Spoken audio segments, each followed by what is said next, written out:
پچھلے پروگرام میں ایک بھائی نے ایک حدیث کے بارے میں معلوم کیا تھا کہ اس طرح حدیث کا مفہوم ہے. انہوں نے بتایا کہ کسی کی نیکیاں تہامہ پہاڑ کے برابر ہوں گی، پھر وہ میدان محشر میں آئیں گے تو ان کی نیکیوں کو ضائع کر دیا جائے گا اور کہا جائے گا کہ تم تنہائی میں گناہ کرتے تھے، اس وجہ سے ایسا ہوا. تو وہ حدیث حقیقتاً میرے ذہن میں نہیں تھی، تو میں نے یہ کہا کہ ویسے یہ لگتا نہیں ہے کہ حدیث کا کوئی ایسا مفہوم ہوگا. پھر جب میں نے اس کو دیکھا حدیث کو جا کر، تو یہ حدیث پاک میرے سامنے آئی. یہ ابن ماجہ کی حدیث پاک ہے اور اس کو سمجھنے کی ضرورت ہے. یہ 4245 نمبر حدیث ہے. نبی کریم صلی اللہ علیہ وسلم نے ارشاد فرمایا کہ میں ضرور ایک ایسی قوم کو جانتا ہوں جو میری امت میں سے ہوگی اور وہ قیامت کے دن تہامہ پہاڑوں کی مثل اپنی نیکیاں لے کر آئیں گے، تو اللہ تعالیٰ انہیں حباء منصورا بنا دے گا، یعنی بالکل باریک ریزوں میں بدل دے گا، ان کی تمام نیکیاں ضائع ہو جائیں گی.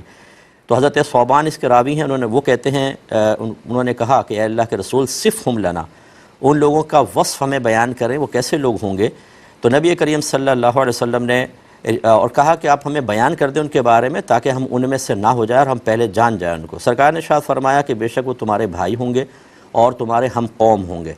اور وہ رات میں گناہ وغیرہ کریں گے جیسے تم یعنی عبادات کریں گے جیسے تم عبادات کرتے ہو، لیکن وہ ایک ایسی قوم ہوگی کہ جب وہ اکیلے ہوں گے تو بمحارم اللہ انتہکوہا، تو یہ اللہ تبارک و تعالیٰ کی حرام کردہ چیز کو انتہکوہا،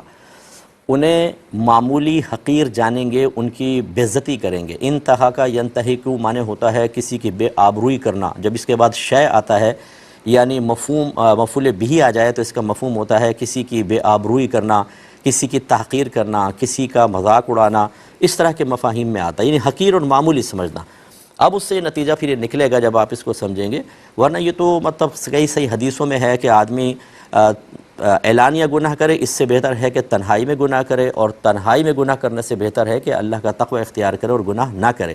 لیکن خدا نخواستہ اگر تنہائی میں گناہ ہو جائیں تو ہماری شریعت یہ نہیں کہتی کہ ایک تنہائی میں کیے گئے گناہ کی وجہ سے نیکیاں برباد ہو جائیں گی، اور وہ بھی تہامہ پہاڑ کے برابر. تو اب یہ اس پہ جب غور کریں تو نتیجہ یہ نکلے گا کہ جس نے حرام قطعی کو حلال سمجھ کر کیا، تو اب وہ جب حلال سمجھ کر کرے گا تو دائرہ اسلام سے خارج ہو جائے گا. جب دائرہ اسلام سے خارج ہوگا تو چاہے پہاڑوں کے برابر نیکیاں لے کر آئے، اس کی نیکیاں تباہ ہو جائیں گی. اس لیے اللہ تعالیٰ کے حرام کردہ کو جو معمولی سمجھے، حقیر سمجھے، اور یہ سمجھے کہ اس میں رکنے کی کوئی ضرورت نہیں ہے، جیسے کوئی نماز ترک کرنے کو معمولی سمجھ رہا ہے اور نماز کا مذاق اڑا رہا ہے. اسی طرح اگر آپ رزق حلال کمانے کا کہیں تو حلال کا مذاق اڑانا شروع کر دیں اور حرام کی طرف بڑھیں. اسی طرح کوئی زنا سے منع کرے اور گندے کاموں سے منع کرے تو وہ اس کو بالکل حقیر اور معمولی سمجھے. جیسے کہ ہمارے فقہا نے فرمایا کہ حالت حیض میں زوجہ سے جسمانی تعلق کرنا حرام ہوتا ہے، تعلق قائم کرنا نص قطعی سے منع ہے. اب اگر کوئی اس کو حلال سمجھ کے کرے گا دائرہ اسلام سے خارج ہو جائے گا، کیونکہ نص قطعی کے اندر اس کی ممانعت آئی اور اس نے توجہ نہیں کی، یا اس کو معمولی اور حقیر سمجھا یا حلال اور جائز سمجھا. جیسے نبی کریم صلی اللہ علیہ وسلم نے ارشاد فرمایا جس نے کوئی نماز جان بوجھ کر قضا کی اس نے کفر کیا.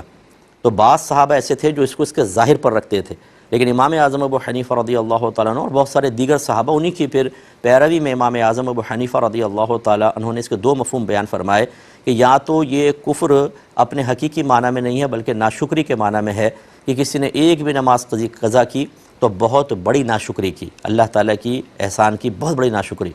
اور یہ اپنے حقیقی معنی پر ہے تو اس کا مطلب یہ ہوگا کہ جس نے نماز کے ترک کو حلال جانا وہ کافر ہے. جیسے 3 جمعوں کے بارے میں جس نے 3 جمعے جان بوجھ کر ترک کر دی اس نے کفر کیا، وہ یہی مسئلہ ہے کہ حلال سمجھ کے کیے، اس پر محمول کریں تو بالکل بیسٹ ہوگا. تو اب جو ہم نے اس کا جواب دیا تھا وہ تقریباً یہی تھا کہ یہ لگتا نہیں تھا جو حدیثوں کے اندر جو قرآن کی تعلیم کے ذریعے ہمیں ایک مقصود حاصل ہوا، مفاہیم حاصل ہوئے، اس کی روشنی میں اگر کوئی چھپ کر گناہ کرتا ہے لیکن حلال سمجھ کر نہیں کرتا، حرام سمجھ کے کرتا ہے تو اللہ تعالیٰ درگزر فرمائے گا، نیکیاں ضائع نہیں ہوں گے. ہاں بعض ایسے ہوتے ہیں گناہ کہ ہم مثلا کسی کی غیبت کر رہے ہیں، ہم نے کسی کی چغلی کی ہے، ان میں ہو سکتا ہے کہ ہماری نیکیاں نکال کر اس کے نام اعمال میں ڈال دی جائیں، جیسے غیبت کے بارے میں معروف ہے. لیکن یہ تو مطلقاً گناہوں کے بارے میں تھا، محارم اللہ جو بھی اللہ کی حرام کردہ اگر حلال سمجھ کے کریں گے اور حرام قطعی ہو تو پھر وہ کافر ہو جائے گا اور پھر یقیناً اس کے اعمال تباہ و برباد ہوں گے.